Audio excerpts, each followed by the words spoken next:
What's up, pod pals? It is your buddy Adam, and you are listening to Podcasting Business School, the show where I teach podcasters how to love their show like a hobby and build it like a business. We are doing a little podcast audit session with my pod pal, Eric, from the Everything is a Primary Source podcast. Eric, how's it going, my man? It's going great. Thank you for having me on. Yes, I'm sir. glad. I'm excited to dig in. We've been jamming out, reminiscing about New England. We've been talking about St. Louis a little bit, so we're already fast friends here. But I got to dig into your show. That's what we're here to do. And I want to start off.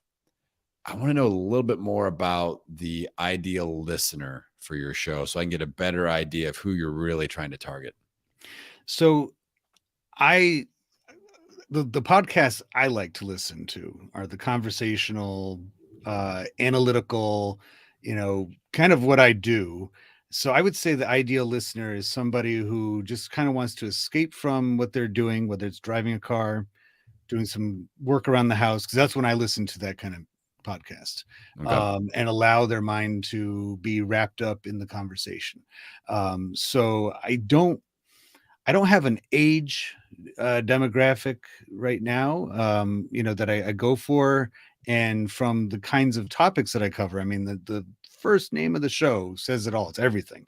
So I've covered everything from toys and games to movies, both recent and old. And it's really anyone who just wants to listen to a engaging, educational, and entertaining conversation. That's who I'm looking to tune into the show. So really, you're looking to kind of provide a space where people can have an escape and be entertained and kind of recharge their batteries a little bit. Would that Yeah, be correct? yeah. I made an ad last year for the show where I had all the different times of the day, and it said, and back then I just called it the EPS podcast, which doesn't really say what it's about. But it was like in the morning when you're, during the day, at lunchtime, at night, especially at night. My wife is joking with me because, sometimes, we put a podcast on every night when we're going to bed. And sometimes I'm like, hey, how about we listen to mine? She's like, wouldn't be the first time I fell asleep listening to your voice. So, I'm like, oh, okay, well, but that's okay with me because I feel like, that would be a good time as you're winding down for the evening. It's a pretty non-intrusive show. I don't have a lot of, loud stuff. It's just people talking, it's Yeah. just kind of good conversation. Yeah. Okay. So if we're going to sit down and have a conversation 6 months from today and things have gone really, really well, I give you some amazing advice and you're just, your show is going extremely well. How would you define that? So in the next 6 months, if things are really cranking, either from a download, audience engagement, business Mhm. perspective, how would you define that? I would like it to be that I'm on that list of programs that people consider that they want to be on. That I've been very glad. I've been, I don't want to sound conceited, but I'm proud of myself for being able to network and get some of the guests. Some notable names have been on my show in the last year. Um, I would like it to be a point where I don't feel the need to explain what I do, that people are like, oh yeah, I've heard that show. I'm going to be on, the Everything is a Primary Source podcast, or I've, when I do my live broadcasting or recording, same kind of thing where it's just like, yeah, that's that guy who does that. He's a local, he's local or even nationally, maybe even beyond, known. And I would also, I feel that getting to a point, I use Instagram a lot.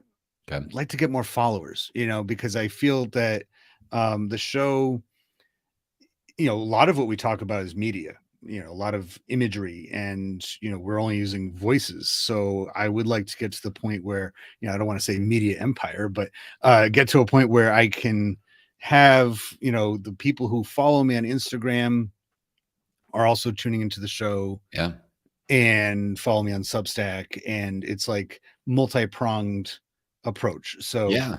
a Yeah. lot of that deals with, getting more than just first time, one time listeners. It's hooking people into following me and social media, and wanting to see what the show's about, week to week. Yeah. So I think that more podcasters need to have a goal of viewing themselves as a media company. Just like you said, like when you turn on that mic and you create content and you post things on Instagram and you have things on YouTube or whatever like that, you need to play at that level mentally that you are forming or you're part of a media company. So I love the fact that that's kind of part of your goal that you've got out there, is like you're already putting yourself in that seat and going, this is what I am. So I applaud that, definitely. Um, so I think I really want to look at audience engagement and I want to look at audience growth, because I think, like, correct me if I'm wrong, but you don't have like an online course that you're trying to sell or anything like that, correct? No, I don't. So I'm a teacher by trade, and and that's actually where the show came from, is what I do in the classroom, analyzing. We of course, I'm a social studies teacher. I should be analyzing primary sources with my students, but um, going into the irregular route, looking at things that are not traditionally thought of as documents of history. So that's where the show came from. And I would love to transition that around into something I can give back to other teachers. So, kind of like a method, a system, and using the podcast is just one example of what you can do with this style of teaching. So, as of right now, no, the show is in itself a vehicle for selling anything, Okay.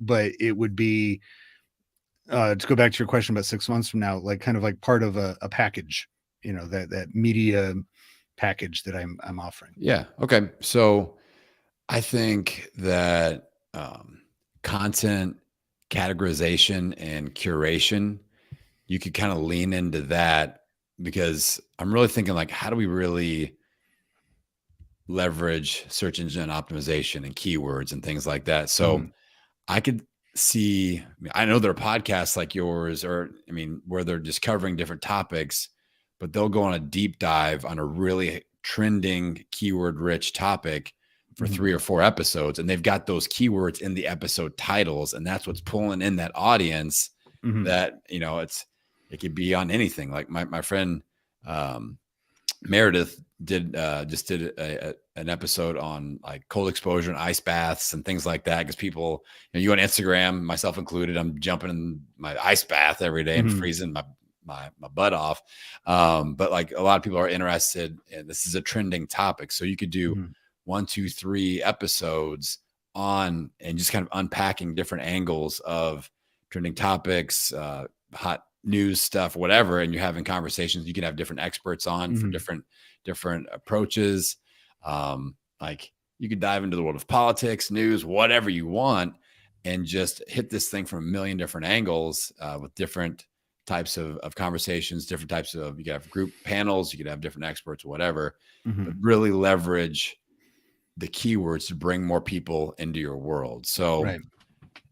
if you were going to do like a series on New Year's resolutions or something like that, and you had a nutrition person on, and you had a meditation or a journaling person, a goal setting or whatever, and maybe you're mixing and mashing those up. Maybe it's a panel style Mhm, conversation, whatever. But I just see that as an opportunity where I'm kind of always thinking like fishing lures. Like, what fishing lures can I send out there with my podcast titles and pull in new yeah. people into my world? And because when we talk about our listeners, we have to think in the lane of, I want to acquire new listeners, but I also want to keep my current listeners listening and Right. entertained. So the fishing lure of the trending topics, the keywords and the titles brings in new people, but that's also going to be entertaining and keep the people that love your show already around. Engagement wise, this is another opportunity. Like if somebody is really hot on getting involved in the discussion, you could have like a monthly, like what I do with my Pod Pal Zoom parties, where you're Yeah. inviting. So I could see you doing 1 or 2 or 3 episodes on some sort of a niche topic. The last episode is the community episode. Like, now I want to hear your opinion. I want to hear your Yeah. thoughts, your experiences, and you're pulling listeners onto the show and you're having a roundtable discussion, and people know that's kind of a thing. Mhm. Um, like I feel like that I feel like this is something you could really pull off. So before I go any deeper into this, how are we feeling about this so far? No, I like that because I mean I've been trying, pretty hard in the last, I'd say 6 months, 7 months or so to try to marry the um my what I put up there with the time of the year. So like Nice. last in December, I had a series of episodes that revolved around Christmas type things. So I covered a Christmas story. Well, the house actually. I contacted I interviewed Nice. the lead tour guide of the house museum in Cleveland, and um, what I and then I when I get content from my I call it the podcast karaoke sessions that I do, where I go to different venues. I've been to a museum, craft breweries, and it looks like I'm setting up a yard sale in there, but I have a bunch of just random pop culture stuff, and people choose something that speaks to them. We sit, we talk, and we break it down using one of my critical thinking questions, and that produces like 15 minutes of content. Nice. And so when I put that out on Tuesdays, I try to, you know, have something related to it that comes out on the full episode on Thursday. For example, coming up in the week before, the Thursday before Super Bowl Sunday, I just recorded an episode about Super Bowl one with another podcaster who does Perfect. history podcasts. I got to find something from, because I have kind of a collection of I when I go doing my stuff out into the businesses and stuff, I'll get maybe 5 interviews done, and so I pull from there. And I've even actually just a few months ago, I was short on one, and I had my son was homesick, so I'm like, hey, you want to do a podcast, buddy? He's like, yeah. Yes. So we talked about a Jurassic Park McDonald's cup that we found at a thrift store a couple days before. We dissected that together as a short episode, and I was able to put that close to one that had a similar topic. So I like that idea a lot of what you're saying, of trying to stay consistent with the time period. Like my biggest episode that I've had so far, as far as downloads and listens and just fanfare around it, was I interviewed the lead singer of Dropkick Murphys, and he was awesome. He called me twice at my house. We talked for a couple hours each time. Got so much I was editing it for weeks, but I was able to put it out right at St. Patrick's Day, which Nice. is like the high holiday Oh for yeah. Boston and for that band. And I was like, that was what kind of informed it to me. I'm like, okay, I really should try to keep these thematic as best I can, keeping as close to the time of the year.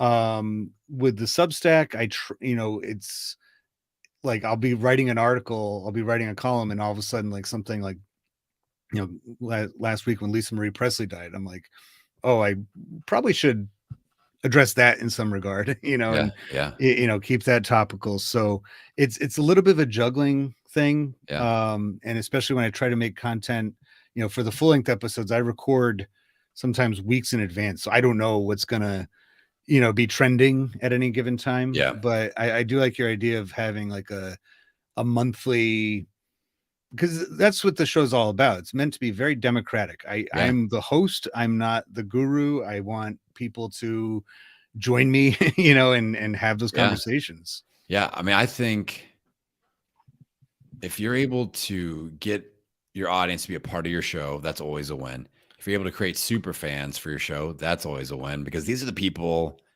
Like, imagine, a podcast that you listen to every week, and then all of a sudden there's an opportunity and you're on the freaking show. Like, Right. we lose our minds. Like, I can think about like, a few different shows that I listen to. I'm like, man, I would lose my mind if I got to be on that show. And so it elevates you to this super fan where like, wow, I was a part of that. All of a sudden, it's not just a podcast, it's something that you are a part of. Yeah. And if the opportunity arises for them to tell someone else about it, heck yeah, they're going to do it. Or, share something on social media or whatever. Because maybe you have a little video clip where it's kind of going around the room and they see their face, throw Yeah. it on Instagram and tag them. Like with your type of show, you could do that. If it was like a therapy podcast, we wouldn't do that. Like a weight Right. loss podcast, we wouldn't do that. But mine, everybody wants me to show their face on my Instagram. So they're like, yes, please tag me. Yeah. So I think this is a winning strategy for engagement, for growth, and it's going to make you stand out in your niche. There's a lot of conversational, learning and informational based podcasts, but very few are inviting their listeners on to be a part of the show. Mm-hmm. And that can make you the people's champion. And that's something that I always strive to be. I'm like I'm getting ready to go down to Podfest this week, and I go down there and it freaks me out because people know who I am, and like they want to hang out and talk. And like they specifically scheduled me this year. This was like the biggest honor that they could have given me. They had me speak in a room where there was no one behind me, because I always have a line of people waiting to talk to me, and they want to like just talk. And they listen to my show and they want to get 5 minutes to talk. So like, we can't schedule anybody after Adam because he's got a line out the door of people just waiting to talk to the dang guy. So I was like, that's super cool. Like that's a great goal to have to build. Yeah. It does. But it took me 7 freaking years to get there like that. It's been a long, hard road.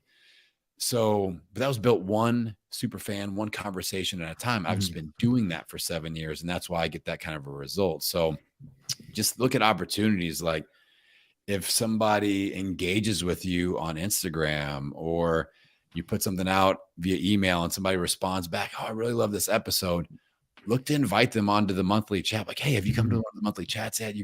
I love podcast karaoke. I saw that term when you filled out your information. Like I would definitely use that. Like that's something, this could be your podcast karaoke party that you throw once a month or whatever. And that's a great idea. And I mean, and using that sounds like fun. this. Yeah. I mean, it's because I've been trying to do for the last few weeks, that was my New Year's resolution, is to continue building the podcast. And I know it's a lot of grinding out. I know it's not going to happen like that. It's and I was just talking to a gentleman yesterday who has his own podcast, and he told me the same thing. He's like, you want to try to get a guest on that will, kind of snowball into, like, if it's a notable name, get them on and turn that into listeners. But at the same time, it's just about just grinding it out and, kind of getting them as it goes. So I've been doing a, week, I call it the weekly ramble on Instagram. And, I've had, I think, about 3 people was like the top that I ever had watching me at any one time. But last week I started doing some trivia, and that way I was like, well, maybe I can, send out prizes to people. And I like that, and that worked out. The person who won turns out former student of mine, so it gave me a chance to talk to them. I haven't seen, and catch up with him and see how he's doing. But it was like that kind of thing. But I really got to be careful not to overextend it and get too disorganized, because like you said, it's like that idea of like having a media, it's not just the podcast. But I already feel that way sometimes. I'm like, oh yeah, I have a Twitter, I kind of forgot about that, I gotta update that. And the other frustrating thing too, and I know it's part of the grinding it out thing, but I set it up a Patreon, and I'm like, if you want to, I've been like putting extra content up there. I do like, so I do the weekly ramble thing, but then I, switch off Instagram and do a longer deep dive into a subject, but that's for subscribers only, that kind of thing. But, so far, no fish have bit on that one quite yet. But would you say that that's just a time thing? It's not, it just takes time to build up that kind of reputation? I would definitely say that. And like, I want to have a slight mindset shift where I want you to have your experimentation hat on and be fearless and like, I'm going to try Patreon. Let's see what happens. But then also don't be afraid to cut it loose and be like, this isn't working. It's not the right thing for right now. I don't need to focus any attention here. Let me pull it. Like, what is it? Hire slow and fire fast or whatever. I look at things like, all right, what am I going to experiment with this month? Maybe it's Twitter. Let's give it a month of activity. I'm going to put some serious effort into it. But then if it doesn't work out, I give myself full permission to drop it and be like, I'm not going to do this. I don't feel like, oh, and now I have to add this and now I have to add that. And all of a sudden we've got these plates like stacked full of things, and we're trying to balance them all, and then we don't get to go deep on any of them. So so I would just be like, all right, let's try this Patreon thing out. Let's make it a really solid call to action. That's, I recorded an episode today about why people aren't buying your offer. And like something like Patreon, like you've got to incentivize people to get in there and do it, but you've got to talk about it a lot. Like I would make that the only call to action. If you really want to see if that's going to work or not, I would make it the only call to action on your show and your email marketing on your social media for like 8 to 12 weeks in a row. And that's a pretty serious commitment, but then you'll know. And I'm talking about like, don't tell people to follow you on Instagram. Don't do any other calls to action. That's the only one. And you just blast and blast and blast, intro, outro, something in the middle. And just remind people all over the place. Minimum would be for 4 weeks straight, but I like 8 to 12, just because that's, especially if you're a smaller show, if you're, a growing show, like most of us are, like we got to just get those reps in exposure wise. And then, like, okay, this worked or it didn't work. We could switch to something else. So that's something to think about, but be fearless with trying different things out and but give it an honest chance. Do one new experiment per month, whether it's a business experiment, a social media platform, a content experiment. Give it all you got for a month, and then analyze and go, honestly, like, did this work or not? If it's not, cut it loose, go to the next thing. So is that making sense? It does. I've been toying with the idea of trying to get more like I was talking about the podcast karaoke thing. I'm limited if I do it live, like in my own area, but I also am like, how can I package it for people at like a public library in Nebraska, or somewhere out in the other part of the country that I could just be on. And it's like, that would be something that put 8 to 12 weeks into it, see what it turns into, because the monetization component of the podcast is, I hate to sound like this, but that's kind of what I want to get to. That's 6 months from now, I would like to get a point where it's like, because there's a lot of effort that goes into doing this. It's time away from my other things, my family and things like that. So it'd be like just a little bit here and there, just to say, hey, it's worthwhile. I got, I can do this. But there's, I think a lot of what you're saying is important for me to actually like dog it for like a month or two, and really see what comes out of it, and then analyze it, and then go back and adjust as needed.